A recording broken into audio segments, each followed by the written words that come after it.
ವೀಕ್ಷಕರೇ ನಮಸ್ಕಾರ.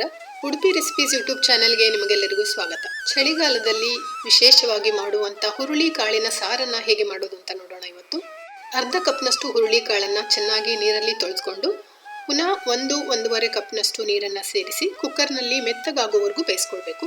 4ರಿಂದ 5 ವಿಸಿಲ್ವರೆಗೂ ಕುಗ್ಗಿಸ್ಕೊಂಡ್ರೆ ಸಾಕಾಗುತ್ತೆ. ಹುರುಳಿ ಕಾಳನ್ನು ಬೇಯಿಸಿದ ಮೇಲೆ ಅದರ ನೀರು ದಪ್ಪ ಇದ್ದಷ್ಟು ಸಾರು ತುಂಬ ರುಚಿ. 4 ವಿಸಿಲ್ಗಳ ನಂತರ ಆಫ್ ಮಾಡಿ ಕುಕ್ಕರ್ ಚೆನ್ನಾಗಿ ತಣಿದ ಮೇಲೆ ಅದರ ಮುಚ್ಚಳವನ್ನು ತೆಗೆದು ಬೇಯಿಸಿದ ಹುರುಳಿ ಕಾಳಿನ ನೀರನ್ನು ಒಂದು ಪಾತ್ರೆಗೆ ಬಸಿದುಕೊಳ್ಬೇಕು. ಈಗ ಇಷ್ಟು ಪ್ರಮಾಣದಲ್ಲಿ ಮಾಡಿದ ಸಾರು ಸುಮಾರು 4 ಜನರಿರುವ ಕುಟುಂಬಕ್ಕೆ ಸಾಕಾಗುತ್ತೆ. ಒಂದು ಸಣ್ಣ ನಿಂಬೆ ಹಣ್ಣಿನ ಗಾತ್ರದ ಹುಣಸೆ ಹಣ್ಣನ್ನು ನೀರಿನಲ್ಲಿ ಮುಂಚೆನೆ ನೆನೆಸಿಟ್ಕೊಂಡಿದ್ದೆ. ಅದನ್ನು ಚೆನ್ನಾಗಿ ಕಿವುಚಿ ಅದರ ನೀರನ್ನು ಸೇರಿಸ್ಕೊಳ್ಬೇಕು. ಸುಮಾರು 1 ಟೀ ಸ್ಪೂನಷ್ಟು ಬೆಲ್ಲ ಹಾಗೂ ಸ್ವಲ್ಪ ಅರಿಶಿನವನ್ನು ಸೇರಿಸಿಕೊಂಡು ಇದು ಚೆನ್ನಾಗಿ ಕುದಿಯುವವರೆಗೂ ಕುದಿಲಿಕ್ಕೆ ಬಿಡಬೇಕು. ಈಗ ಒಂದು ಮಸಾಲೆಯನ್ನು ತಯಾರಿಸೋಣ.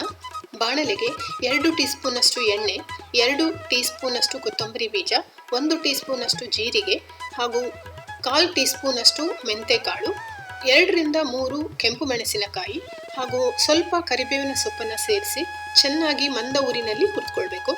ಈ ಹುರಿದ ಮಸಾಲೆ ಚೆನ್ನಾಗಿ ತಣಿದ ನಂತರ ಇದನ್ನು ಮಿಕ್ಸಿ ಜಾರಿಗೆ ಹಾಕೊಂಡು ಅದಕ್ಕೆ 2 ಟೇಬಲ್ ಸ್ಪೂನಷ್ಟು ತೆಂಗಿನಕಾಯಿಯ ತುರಿಯನ್ನು ಸೇರಿಸ್ಕೊಳ್ಬೇಕು.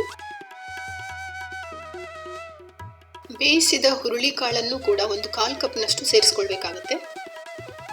ಸ್ವಲ್ಪ ನೀರಿನ ಜೊತೆ ಇದೆಲ್ಲವನ್ನು ನುಣ್ಣಗೆ ರುಬ್ಕೊಳ್ಬೇಕು. ಈ ರುಬ್ಬಿದ ಮಿಶ್ರಣವನ್ನು ಪಾತ್ರೆಗೆ ಸೇರಿಸ್ಕೊಳ್ತಾ ಇದ್ದೀನಿ. ಈಗ ಈ ಮಿಶ್ರಣ ಚೆನ್ನಾಗಿ ಕುದಿಬೇಕು. ಅದಕ್ಕೆ ತಕ್ಕಷ್ಟು ನೀರು ಕೂಡ ನೀವು ಸೇರಿಸ್ಕೊಳ್ಬಹುದು.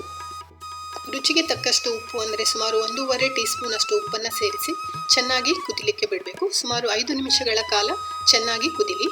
ಕೊನೆಯಲ್ಲಿ ಕತ್ತರಿಸಿದ ಕೊತ್ತಂಬರಿ ಸೊಪ್ಪನ್ನು ಸೇರಿಸಿ ಉರಿಯನ್ನು ಸಂಪೂರ್ಣವಾಗಿ ಆಫ್ ಮಾಡಿ. ಈಗ ಈ ಸಾರಿಗೆ ಒಂದು ಬೆಳ್ಳುಳ್ಳಿ ಒಗ್ಗರಣೆ ಕೊಡಬೇಕು. ಒಗ್ಗರಣೆಗೆ 2 ಟೀ ಸ್ಪೂನಷ್ಟು ಎಣ್ಣೆ, ಸ್ವಲ್ಪ ಸಾಸಿವೆ, ಕರಿಬೇವಿನ ಸೊಪ್ಪು ಹಾಗೂ ಬೆಳ್ಳುಳ್ಳಿಯ ಕತ್ತರಿಸಿದ ತುಂಡುಗಳನ್ನು ಸೇರಿಸಿ ಸಾಸಿವೆ ಚಟಪಟ ಸಿಡಿದ ಮೇಲೆ ಈ ಒಗ್ಗರಣೆಯನ್ನು ಸಾರಿಗೆ ಸೇರಿಸಿ ಘಮಘಮಿಸುವ ಈ ಸಾರನ್ನು ಚಳಿಗಾಲದಲ್ಲಿ ಸವಿಯಿರಿ. ತುಂಬ ಅದ್ಭುತವಾದ ರುಚಿ ಇರುತ್ತೆ. ಉಳಿದ ಬೇಯಿಸಿದ ಹುರುಳಿ ಕಾಳನ್ನು ನೀವು ಪಲ್ಯ ಮಾಡಲು ಬಳಸ್ಕೊಳ್ಬಹುದು. ಧನ್ಯವಾದಗಳು. ಮುಂದಿನ ವಿಡಿಯೋದಲ್ಲಿ ಸಿಗೋಣ.